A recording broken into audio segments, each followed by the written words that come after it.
الحمدللہ الحمدللہ الحمدللہ وکفا وسلام علی عبادہ الذین اصطفى اما بعد فاعوذ باللہ من الشیطان الرجیم بسم اللہ الرحمن الرحیم فلولا نفر من كل فرقة منهم طائفة ليتفقهوا في الدين ولينذروا قومهم إذا رجعوا إليهم لعلهم يحذرون صدق اللہ العظیم۔ وطن کا ذرہ ذرہ ہے اس بات پر شاہد، وطن کا ذرہ ذرہ ہے اس بات پر شاہد، مدارس کی سیرت اس ملک کے جاں باز غازی ہیں، سیاسی کھیل ہے ورنہ یہ دشمن بھی سمجھتا ہے کہ اسلامی مدارس مرکز کردار سازی ہیں۔ محترم سامعین،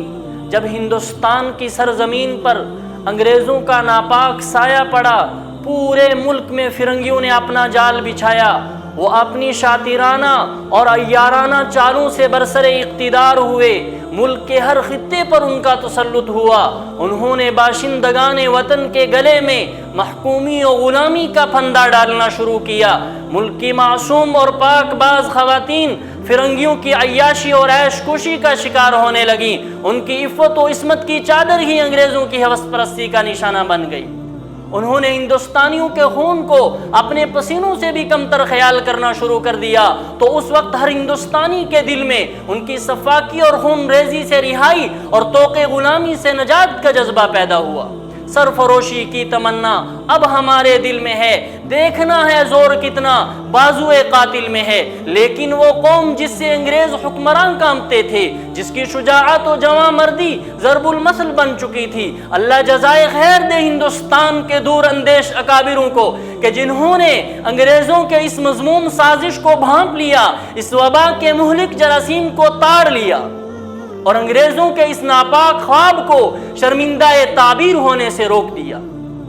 محترم سامعین، حضرات اکابرین نے اس ملک میں دین اسلام کے تحفظ و بقا کی خاطر جگہ جگہ مدارس کی بنیاد رکھی، ہندوستان کے کونے کونے میں دینی مکاتب کا قیام فرمایا اور اپنے خون جگر سے ان دینی اداروں اور اسلامی مرغزاروں کی آب یاری و آب پاشی کی۔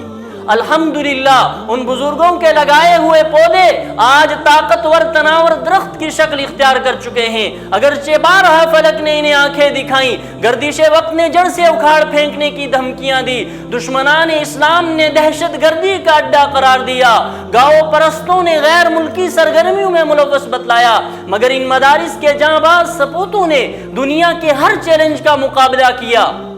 اور دین اسلام کے تحفظ و بقا کی خاطر ہر طرح کی جانی و مالی قربانی پیش کی۔ اس کی علامہ اقبال نے کیا خوب ترجمانی کی ہے، نقش توحید کا ہر دل پہ بٹھایا ہم نے، زیر خنجر بھی یہ پیغام سنایا ہم نے۔ محترم سامعین، میں آپ کو ان مدارس کی اہمیت و افادیت کہاں تک بتاؤں؟ حقیقت یہ ہے کہ ان مدارس کی بدولت ہمیں ایمان نصیب ہوا، انہی مدارس نے ہمیں وحدانیت کا درس دیا، انہی مدارس نے ہمیں صحیح راستہ دکھایا۔ آج جو پوری دنیا میں اسلامی عالم لہرا رہا ہے، ایمان و یقین کی شمع جل رہی ہے، علم و حکمت کا دریا بہ رہا ہے، وہ انہی مدارس کا احسان اور ان کی دین ہے۔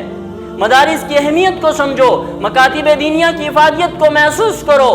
اور ان کی تعمیر و ترقی میں ہر ممکن تعاون کرو اور اپنے دل کی ڈائری پر نوٹ کر لو، اگر ہم ان حالات میں بھی بیدار نہ ہوئے، ذمہ داران مدارس کا ہاتھ نہ بٹایا تو ہندوستان سے اسلام کا نام و نشان مٹ جائے گا، ایمان کی روح پرواز ہو جائے گی، مسلمانوں کا امتیاز ختم ہو جائے گا۔ صرف اتنا ہی نہیں بلکہ مدارس کو ترقی کا دشمن کہنے والا موجودہ ہندوستان تباہ و برباد ہو جائے گا۔